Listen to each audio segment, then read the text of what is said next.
Hey guys, it's your girl Ruthie Rose and welcome back to my channel. So I don't know if you can already tell, but my voice is hoarse. Well, I've been sick. I've been sick for the past 3 weeks. I had completely lost my voice. Like, yo, I was talking like this. I had no voice, so I was unable to put any videos out. And so yeah, but I feel a little better now. And my voice is back, like, let's say 85%. In the mornings it's kind of not too good, but now we can make videos again. So let's just get the show to move on.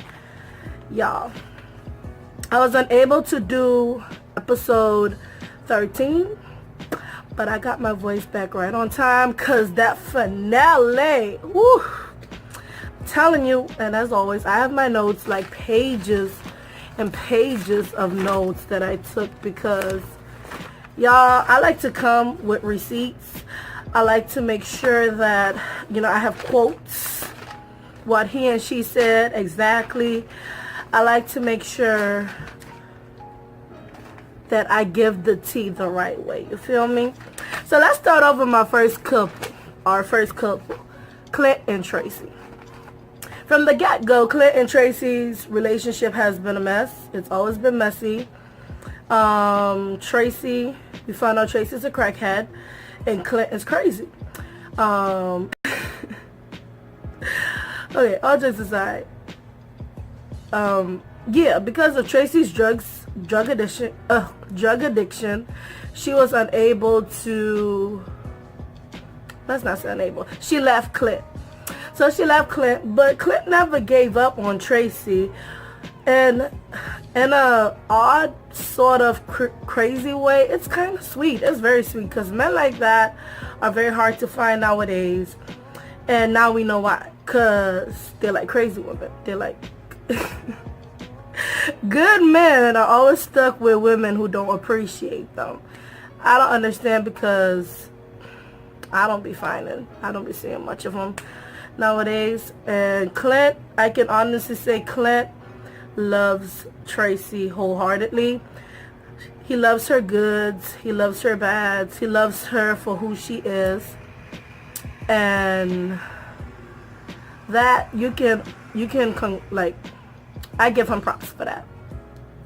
So last episode, Clint and Tracy broke up, but like as I expected, they got back together. I tell you, they're like that Joker relationship, Harley Quinn and Joker. Yeah. And yeah, now Tracy's getting out of prison and asks Clint to come pick her up, which he is going to go pick her up. But of course, he's having second thoughts. He's having doubts because, you know, like he said, once bitten, twice shy. But he's willing to take the risk. He's willing to give her a second chance. And that's very sweet of him. So then they jump to the part where Tracy's on the bus. Now, mind you, we haven't seen Tracy since day 2 when she skedaddled, when she just left. And y'all, when I saw Tracy, my jaw dropped. Tracy don't look like Tracy anymore. Tracy has lost she says she's lost about 40 pounds. I think it might be more. She claims it's because of the prison food. She stopped eating it, but, you know, prison food plus drug addiction, yeah, I think that's a great diet plan. And if it is the prison food, girl, I've heard of the military diet. I've heard of the boiled egg diet, keto and all of that. Come on, girl, put it out there. Start the prison diet. Just put a list, put it on the internet, and do a blog about it or something. Y'all, I'll try it. Would you? So, yeah, she looks really, really skinty in a bad way. Because when she was thicker, she looked like a crackhead, but she looked like a healthy crackhead. Now she just looked like the stereotypical crackhead, very thin. She looks sick. She needs to put back a few more pounds if she can, because people with drug addiction, sometimes they lose weight and it's beyond their control. So yeah, but she even said on the bus that Clint likes thicker women. Who would have thought? Look at you, Clint. So I'm guessing she'll probably try to put some of them pounds back on. And yeah, so when she got off the bus, of course, they did a little, they left her in suspense. Like, she was just standing there. She didn't know if he would come or not, because she was saying how she's not sure if Clint has fully forgiven her or will actually show up, because what she did was so terrible. She puts the blame on the drugs, and like she kind of gave an explanation what happened that night, but how the drugs took over and it won, and she just thought she would have left for a few hours, but it turned into days and she got locked up. So I've never been addicted to drugs. I don't do drugs, so I can't tell if she's lying or not. I don't know how she felt, how she feels, or how it feels to be addicted to something like that. So Tracy, just get some help. And yeah, when Clint showed up, they had a big, beautiful reunion, hugging each other, kissing each other, picking her up. And of course, he pointed out the fact that she lost a lot of weight, because it's very apparent, like, this girl does not look like the lady from the first episode. Like, she does not. They went home, went to Clint's house. Like, Tracy just need to chill. You have a man that's willing to put up with you in your crap. He knows who you are, what you are, and still is willing to be with you. He looks like he can handle himself. He can take care of himself. He has a car. He's able to have a car. He has a house, a place to stay. So, you know, you just got to prison. Just relax. And, oh yeah, Clint proposed again to her. So, y'all, Clint ain't going nowhere. Tracy just need to chill, relax, because you don't find men like that every single day. Like, some men, they would have just smashed and just dash. Smash and dash. Smash and dash. You feel me? So, yeah. Did I predict them staying together? Yes. When I made that prediction was when he kept calling her his goddess, and he was willing to spend on her regardless of better judgment. And even after she left, he was hesitant to call the police and all of that. So I knew Clint wasn't going to let go. As long as Tracy comes back, he would have taken her back. And Tracy did come back, so they're together. Well, I hope their relationship worked, because everybody deserves a chance at love. Yeah. So let's do our second couple now, and that's Brittany and No, I'm gonna do this from my favorite. No, from the least exciting to the most exciting. So the second one will have to be Caitlyn and Matt. Y'all, Matt got locked up again. We've already found that out, and now Caitlyn has to bail him out. So they keep getting in arguments, petty arguments. They argue like children, because Caitlyn is more mature than Matt. So it's like every time she's trying to tell him what to do, tell him what to do, he gets like defensive. He don't want to listen because he's still a little boy. And you know how little boys are very defiant when it comes to their mothers sometimes. That's how it looks to me, like a son and mother relationship, and the son does not want to listen to the mom. So yeah. So now they were even on a video call, and while Matt is in prison, and they got into an argument because basically Matt was trying to find out will Caitlyn bail him out. And Caitlyn was like, no, I'm not sure if they're going to even give you bail, because sure, you just got out of prison and now you're back in there. They might not even want to give you bail. But Matt just want to figure things out, like, will you bail me out? Will you bail me out? And then that conversation ended badly. So come to find out, he did get bail. It was at $7,500, 10%, 750. Look at my math. I'm just kidding.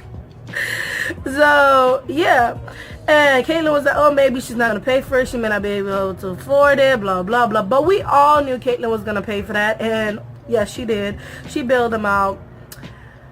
That wasn't a surprise. What was a surprise was what happened next. Matt is so ungrateful. Matt did her dirty. Like, she did not deserve that.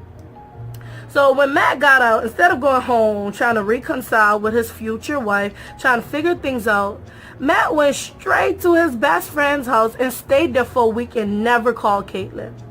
Y'all, it's like, where was this best friend when you were in prison? He couldn't even bill you out. $750. Why didn't you ask him? Why didn't he pay for you to bill you out?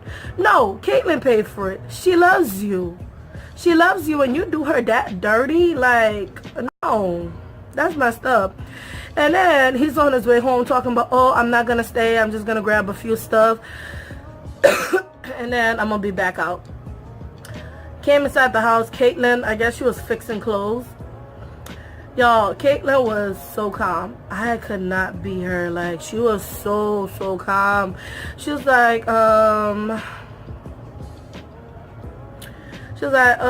hey, how are you? Something like that, where you been or something. And this dude was still being anal, like my Canadian people likes to say, anal. You're trying to say asshole. Okay. Yeah. He's still being anal about everything, and then it got into another argument, and Caitlyn was like, you know what, that's it, I'm out. So she grabs her stuff. She's like, oh, I'll come back for the rest of my stuff. She gets into a car. Before she gets into a car, she gave him a speech, baby. She was like, I feel as this, I feel as that, I feel as this, I feel as that. I'm sorry I wasn't this, I'm sorry I wasn't that, I'm sorry I'm this, I'm sorry you don't care, and just left. I know that really hurt her because, you know, she just lost her mother. And she felt as though Matt was the only person she had left in her life, and now Matt did that to her. So she felt alone. I can only imagine her pain. And, you know, yeah. So Matt didn't care. He claims that he's hurt, blah, blah, blah, blah. He didn't mean to hurt her, but Matt didn't care. Matt just went back inside and played with the dog, y'all. Matt just wanted to get built up. Matt want to be mad. Matt want to do him. He does not want a relationship right now. He does not know how to be in a relationship right now. And Caitlyn, I hope she finds a man that really appreciates her, because she seems like a sweet girl. And where she went wrong is you can't make a boy become a man. Like, even his mother told you that from the jump. The mom didn't even want to bail him out, because the mom knew who Matt is, like who her son is. So Caitlyn should have taken that as a warning sign and just run for the hills. But no, she's in love. She had faith in him. Unfortunately, things didn't work out. Did I predict that happening? Yes. From the first episode, he got into an argument with her because her mom, Caitlyn's mother, told her it's either she stay at her house or leave and be with Matt. And she chose Matt and left her mother's house.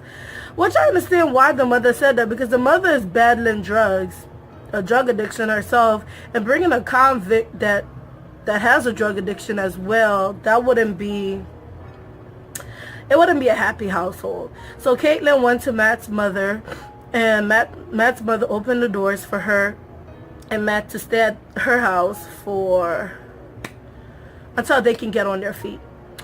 But what is this? Oh, okay.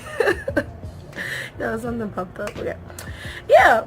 And then he got mad when he called her and she was at his mom's house. He got mad. He was like, oh, you keeping stuff away from me. He got super mad. He was disrespectful and hung up the phone, hang up the phone and all that. I could have tell from then that this dude, nah. And what the mom would say about him, nah. And there was a part when the mom would say he would jump out of windows. jump out his bedroom windows and disappear for days. And when Caitlyn was like, oh, I won't let you jump out the window, something like that, he said, well, I wouldn't have to jump out the window. I'll just walk out through the front door. Like, you can't tell me what to do. So this dude, he never wanted to be kept. He found a good girl that was willing to help him, and he took full advantage of it. He's a user to a degree. He's a bum. He's a bum. Matt is a bum. And Caitlyn, she just need to go and find a better dude. Someone who's preferably not in prison. I'm not saying there's not good people. There aren't any good men in prison. I'm not saying that. But someone who you can get to know without bars separating you two. So, yeah. Let's go to my third couple. And that's Brittany and Marcelino. So, this episode, it starts off with Brittany going to see Amanda. And first thing first, Amanda was surprised. Amanda was like, oh, wait, you're pregnant. So Amanda didn't know Brittany was pregnant because they haven't seen each other since that whole fight they had at Marcelina's birthday party. So, and that's when she also find out that Brittany is getting married as well. She was like, congratulations. That sounded so fake, y'all, but hey. And she kept bringing up the past, but how she thought she didn't expect that, because I guess when she got out, Brittany kept telling her to wait on her, like things would be different, that they will be together in the real world, and that didn't happen. So in a sense, she felt played, and we can understand that. But Brittany is like, okay, it happened, this is that, this is who I'm gonna be with. It's either we get along or we don't. So it's like Amanda kind of invited herself to the wedding, and Brittany just said, okay, well, let's go along with it. Yeah, I thought that was a bad idea, but hey. So then it went to the part where Brittany is in the car with her sisters, and they were all happy, and her best friend Sasha, they were all happy, they were excited. And then they showed the part with Marcelino and his friends in the car, friends and family in the car, and they were all excited as well. And it was so sweet when Brittany's dad had a talk with her and told her how he's proud of her and all that. I thought that was so sweet of him. You know, since they didn't always have a great relationship, a great mother, a great a great daughter and father relationship. So I thought that was nice. And it was nice. The wedding was nice. The color scheme was cute, white and red. It was simple. Y'all, Brittany's son is so adorable. Like, he is so cute. Like, I'd have a kid with Brittany just to, like, if her kids, I'm telling you, I'll have a kid with her. If my kid would turn out that cute. Like, I can tell her and Marcelino, baby, is gonna be beautiful, because Marcelino is a beautiful man. The first episodes, whatever, they showed pictures of him in the past. He had big curly hair, very long hair. This dude looks super handsome, and even now, I guess he downplayed his look, because now he's looking, you know, he's looking regular. But even then, every time the camera zooms on his face, you can see his features, his chiseled jaw. You can tell he's a very handsome man, and he knows that. So I guess him and Brittany will make some very, very beautiful children. So yeah. So the wedding was very small. It was an intimate wedding, just families and friends, close families and friends. And it was a nice wedding. Their vows were beautiful, both Brittany's and Marcelino. Brittany looked beautiful. She's a pretty lady. Yeah, let's just stay right there. She's a pretty lady. Their vows were beautiful.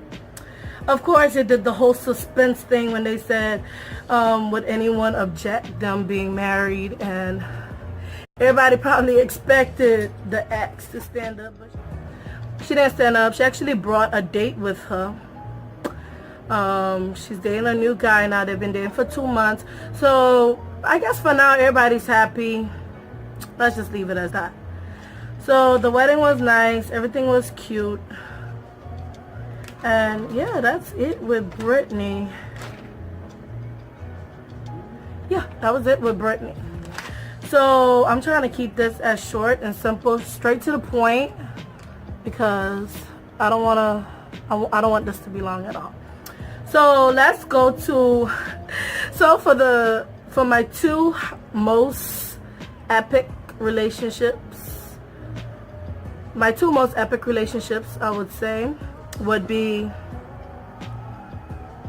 Lizzie and Scott, and of course Michael with Megan and Sarah. So let's go with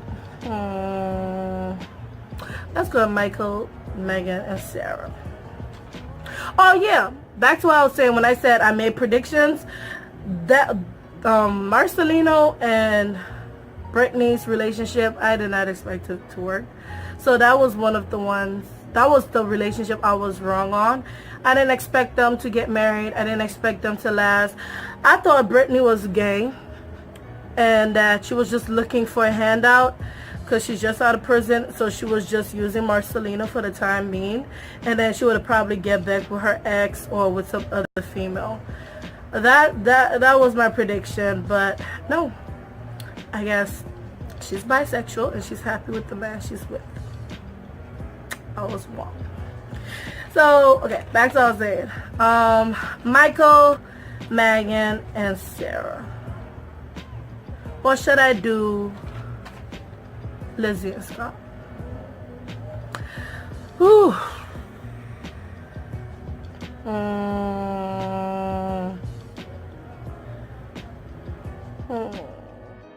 So let's do Lizzie and Scott first. So last episode they got into a fight where I feel like Scott is just beginning to realize that he's in deep crap, and that this is not gonna work because things are just spiraling out of his control. So I guess they didn't speak for a while, and Lizzie went to go find where Scott was. Page came out. Okay. So, excuse me. So Scott was laying down, face down, and he was like laying down all pitiful. And Lizzie just came in and she was like, wake up, wake up. And I guess while he was laying down, he mumbled that he's broke, he don't have no money, he has bills and all of that he can't pay. He ran through his savings and he got bills. And you know what Lizzie responded? Y'all, Lizzie responded, and I quote, should have thought of all those bills when you was giving me all of that money.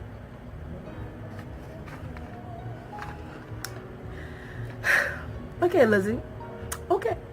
So she was so cold. She just didn't care. She was like, well, you should have thought of that when you was giving me all that money. You're broke. You're broke now. You're broke. Now you don't have no money.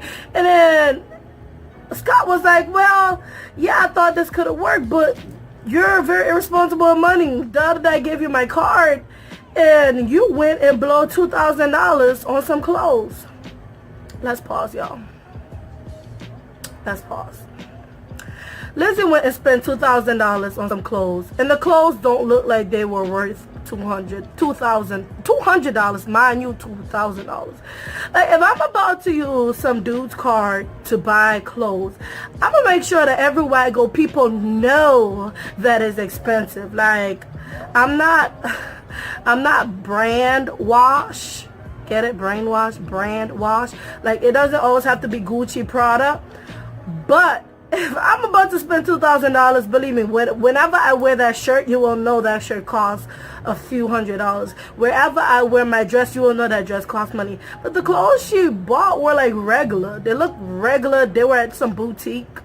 They look regular. And then she bought clothes for her friend she was with. So it was unnecessary spending. I agree with that because it wasn't worth it. The clothes doesn't look like they were worth all that money. And Scott is over here blaming Lizzie when he's the one that just took her credit to buy her a new car. So Lizzie did that one. That's Scott's fault for that one, because Lizzie didn't ask you for a new car. You got her new car. Now, mind you, all of this happened in 7 days. Lizzie was out for 7 days, and he already ran through the rest of his savings, and he got her new car. Now, that car, I believe it cost like $20,000. Y'all, Scott was just hopelessly in love with the wrong person, and he even said it himself. He wished he could take it all back, but he can't. And he can't say people didn't warn him. Everybody warned him. Even Lizzie's daughter, Jasmine, warned him. Like, Lizzie's own daughter is telling you that her mom, basically telling you that her mom is after your money from the jump, and you didn't listen. So it's too late for you to it's too late for you to be all sad now. And Lizzie, the part that killed me was when she's like, it's just money, Scott. Like, money is like you pick money off a tree or something, or on the ground. You just rake money up. Like, but to her, it's just money, because she didn't have to work for that. All her life, she tricked. All her life, men being just giving her money. She has never worked hard for money. So I can understand why she think like that. It's just money. It's just money. Like, you can always get it back. Make more. Go shake the money tray. And she said, you are not going to help me out because you don't have any more money. Y'all, I had to write these down because I'm like, yo, that is so messed up. She's like, so y'all, I just had to write down everything that Lizzie said because it was just so messed up. Scott said, I effed up. And Lizzie said, you straight up did. She just didn't care. And this lady was like, look at me. Look at me with both eyes open. You don't have any money. I don't need you. Why did I do that accent? I don't know. So, she just spelled it out. You don't have any money. I don't need you. Like, yes, Lizzie is cold-hearted for what she did. But at the same time, too, Lizzie, I've been saying that from the beginning, and I'll continue saying that. Girl, you got all that money from that dude, and he didn't touch you once. He haven't touched you once.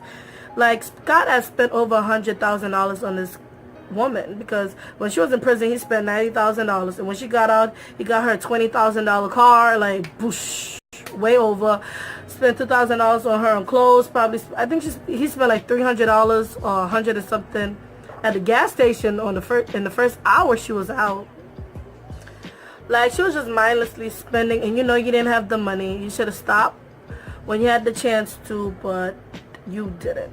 And now he was trying to like kind of blame it on Lizzie, like, oh, you spent all my money, but you gave her that money. She didn't steal it. You willingly gave it to her. So now she went back to her room. Lizzie went back to her room. Like, she was like, you know what, I can't do this right now. And she went back to her room, and she told Jasmine, and of course Jasmine is happy because Jasmine wanted her mom to be more independent. So Jasmine was happy that didn't work out. And Jasmine had the audacity to say she felt like she was the trick because Scott lied to her. Okay, Lizzie, you did what you did. Don't try to turn this around. We all know. We all saw what you did. We all saw what you did, girl. Don't. And she even claimed that she loves Scott. In her own sick way, she loves Scott. Okay. So, basically, Jasmine, her daughter, told her, hey, it's better you just go and end things off with him. Lizzie took off the engagement ring. She's like, I don't want to marry him anymore. He doesn't have any money. He lied to me. I can't trust him. And Jasmine was like, yeah, go do it. Go break up with him. This, that, and let's go. So Lizzie got up, went back to Scott's room. Scott was actually packing to leave, but it's like he still had a little hope that maybe somehow Lizzie would still marry him. Maybe if he go back home and give her some space, she would think about everything and then they can still get married. Nope. Nope, nope, nope, nope, nope, nope, nope. Leslie came back with excuses talking about everything happened so quick. He proposed too quick. But girl, it wasn't too quick for you to spend $2,000 of his money. It wasn't too quick for him to be sending you thousands of dollars in prison. It wasn't too quick for that, but it wasn't too quick for him to buy your car, but now it's too quick for him to propose. It's too quick for him to ask for sex. So her thing was, it was too quick, too soon, and that they need to take it slow, that they can be friends, like a long distance friends. And he was like, oh, so we going from this to friends? Like, she was like, we've always been friends, boo. I've never let you touch me. So we've always been friends, but now we're going to be friends, but with some distance. Y'all, Scott wasn't having it. Scott was like, I've only loved two people in my life, and you're one of them. That kind of like got me when he said that. That touched me. Like, that shit, that was crazy. And he was like, okay, I'm not leaving you. Leslie was like, wait, hold up, wait a minute. Let me put some Lizzie in it. No, it's not up for you to decide. Yes, you're leaving me. You're leaving me. You're leaving me. You have to leave me. I am not your woman anymore. So basically, she said, I am not your woman anymore. Get the heck out. Right? And when Lizzie, and then Scott just got up and leave, and she was like, where are you going? You just told the man to get out. And so first thing he did before he left, though, he took the ring that Lizzie gave back to him. He threw it in the toilet. And he flushed it down the toilet. Now, I feel like that's stupid because you're in debt. You don't have any money. You could have returned that ring and get your money back. And you could have get back that car that you gave to her and return it. That would give you like a little bit over $20,000 to work with. Return the car, return the ring. Or sell the car and return the ring. Or sell both of them. Heck, get some money back. But no, he left the car for Lizzie and he threw away the ring. So Scott is not too bright at all because you're broke. And then the last thing he said was, you said you'd never leave me no matter what. Well, Scott, she did. She left you. End of that.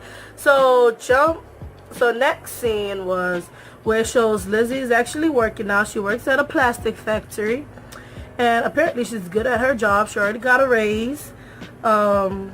She's still driving Scott's car, but claiming to be independent, but you're still driving Scott's car. And she even admits she's struggling. She's living from paycheck to paycheck, but she claims she's happier. But she's living from paycheck to paycheck, and it's tough for her.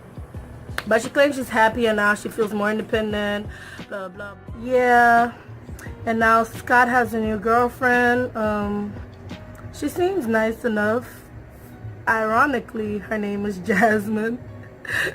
So, he seems happy. He's known this girl for 2 months now. But once again, Scott started off his relationship wrong, in my opinion, because first thing he said he did, he told her to go in his garage and pick any bike that she wants. Like, you already start off by being her provider, like by giving her stuff. You don't have to give a woman something for her to like you. Like, he still hasn't learned, and as soon as he has money, Jasmine will probably be getting most of his money as well. Just like how he gave all his money to Lizzie, and then put majority of the blame on Lizzie. Yeah, Lizzie asked, but she didn't put a gun to your head. You gave it to her. It's gonna be the same, and hopefully Scott learns from this mistake, and you know, everybody deserves to find love. He finds love. I had to leave the best for last. Megan, Sarah, and Michael. So finally, after all the waiting, Sarah and Megan finally met up. And y'all, yo, it was very comical. It was funny as hell. So Sarah went in there, strutting her stuff, making sure her belly shows, making sure everybody and their mamas know that she's pregnant. She went in there, she sat down and put her hands on her tummy. So Sarah's like, oh, Megan's like, oh, so you're pregnant. And she's like, and I'm the wife. I don't have a ring. She's like, and I'm the wife. You know what? Let me fix that. Do I have? She's like, and I'm the wife. No, let me start. So Megan was like shocked. She's like, oh, I didn't know that. But Sarah came. She came prepared. Sarah was rude from the beginning. Like, Sarah was rude, and Megan was, she was with the bullshit. She went back at her just as hard as she came at her. So they were going back and forth, back and forth, back and forth. Yo, there were some highlights to their argument that just had me dying. Sarah was like, oh, but I'm the wife. I'm the wife. You're the side hoe. You're the side hoe. And she made a comment, but oh, how you got played. You're the one that got played. And let me quote Megan directly. She said, you're continuously getting played because you're still with his ass. Yo, I died. Yo, Megan was ready. Megan was ready for it. She was like, no, you're not going to come at me sideways. No, I didn't know about you. He never told me about you. He never told me he was with you. He was living with you. He was effing you. He never told me none of that. Yeah, we saw a whole different side to Megan. Because Megan, she's usually, I'm so in love and all that BS. But no, her claws came out. This girl was not having it. She's like, no, you're going to respect me today. And then, I believe,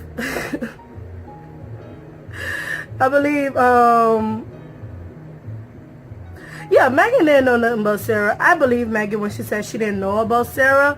But Sarah knew something was up with Michael. The moment he went missing for 2 days, she knew something was up, but she didn't know with who. So the fact that she was so hurt, yeah, she's pregnant. She's the wife. She will be hurt. But you knew there was a possibility that something like this was going on.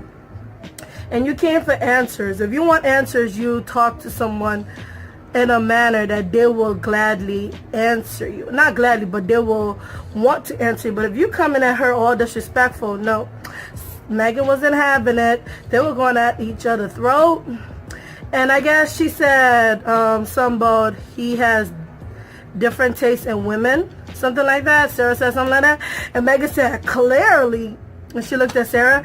And Sarah was like, oh, so you're going to make this into a racial joke? She said, you're going to make this into a racial joke? And let me quote Megan exactly. She said, it has nothing to do with you being right. I mean, it has nothing to do with you being white. It's your class, ho. Yo. Megan, she's like, oh yeah, I called you a hoe. I'm sure she's heard that before. Yo, we saw a whole different side to Megan. She wasn't having it. So what Sarah thought was going to happen, she's like, if I was the side and the wife came to me, I would not be like this. I would be like this. No. She expected to come, dog Megan out, and then have Megan be all sad about it, all quiet about it, and just give her answers while she's being rude and disrespectful to her. Megan was like, I didn't know about you, so that does not give you any rights to come at me any kind of way, because I will come back at you twice as hard. So she got up, she left, she went to the bathroom. She was like, oh, you're not a mother. You don't know how it feels. Y'all, this bra is annoying. She's like, you're not a mother. You don't know how it feels. Blah, blah, blah, blah. So all said and done, she calmed down, and Megan agreed to answer all her questions. So they went and sat down, and the first thing she asked is, are you pregnant as well? Megan said no. thank God. And they went back and forth. They were comparing timelines, you know, when they were, when did he propose while they were already married, and when did they do this, when did they do that, when did they sleep with each other. So at the end, Sarah finally admits that it's not Megan's fault, it's not nobody's fault, it's Michael's fault. You're married to Michael, not Megan. She owe you nothing, sis. She owe you not a thing, sis. You don't come at her that way. She didn't know about you. Unless she knew about you and she kept it going on, then yes, but she didn't know. Like, come on. You want answers? I understand you're hurt, but sometimes you just have to be the bigger woman, like you want, like you like to say you're a grown woman with kids. Well, act like it. So she got her answers. She's like, you know what? She's done with Michael. And that's when Michael called, and she told Michael about the conversation and all that. And she's like, I'm done. And of course, Michael was like, it's his daughter. He, you know, I feel like that's what Michael is mainly checking for, is his kid. And then the life that he knows Sarah can provide for him. He wants the lifestyle. He wants his kids, he wants a family, but he just wish it wasn't with Sarah. He wants everything but minus Sarah. Put Megan in Sarah's place. And yeah, so Megan was hurt. Yeah, I still can't, like, I'm still on that how Megan just transformed. We always knew Sarah was a little hood. She's that white type of hood, the white kid that always, you know, pretends like they're more Negro than you. You're black. So, but Megan had it in her. But she kept a strong face. She went home, and that's when she bust down and cried. She cried to her dad. She has a great dad. The dad was like very supportive, you know, had her back, but like if he was there, this is what he would have done. The dad was a dad, basically. And the dad tried to talk some sense into her. Yeah, she cried. I know it would hurt. You know, you're with a guy, you think that he's the one, you guys are even engaged, and to come to find out he's a liar. He's a whole liar. So I guess that's a lesson learned. Nope, because she still talks to Michael, Sarah still talks to Michael, the cycle continues. Although first thing she asked Michael, that's when I knew she wasn't gonna break up with Michael. She asked Michael, so are you married for real? A whole wife came to you, showed you the ring, showed you her baby bump, and you're still gonna ask Michael, are you married for real? Like, nah. She's not gonna stop talking to Michael. And I predicted that. I predicted that they both will be fighting over this man. And they did. And it's probably gonna keep happening until one of them get hurt enough to the point that they're like, you know what, I can't anymore. And Michael gave a sorry excuse while he's in prison. Oh, he don't know how to be a husband. He don't know what it is to be a wife, what it is to be a husband, blah, blah. He didn't mean to hurt Megan. He didn't mean to hurt Sarah. He wants a life with Sarah, blah, blah, all that jazz. Michael, you're just a user. You're a player. You're a user. You're a manipulator. You're all of that. Yes, guys. So, yeah. So, out of all the couples, I predicted the whole Caitlyn and Matt breaking up. It happened. I predicted that Clint and Tracy will stay together. They have this crazy type of love going on. I predicted that. I thought that Marcelino and Brittany was going to break up, but they didn't. So I was wrong with that one. I predicted that Lizzie would leave Scott. She did, as soon as she found out he was broke. And I also predicted that Sarah and Megan will continuously fight over Michael, even when they find out, which they probably will, because if they're still talking to him, as soon as they find out that the other is still talking, and they're even beefing on Twitter and stuff. So y'all, it's just a whole mess out here, and I'm all about the mess as long as it has nothing to do with me. So I can't wait for season 3 to come out, because season 2 was epic. And I hope they do a where are they now for them, like where are they now, like probably a year later, what are they doing now. Yeah, that'll be interesting to see where they are a year later. But besides that, guys, that's all I have. Once again, it was a pleasure. And as always, I appreciate everybody that watched. Please don't forget to like and subscribe. I'll greatly appreciate it. And see you again next time. Bye.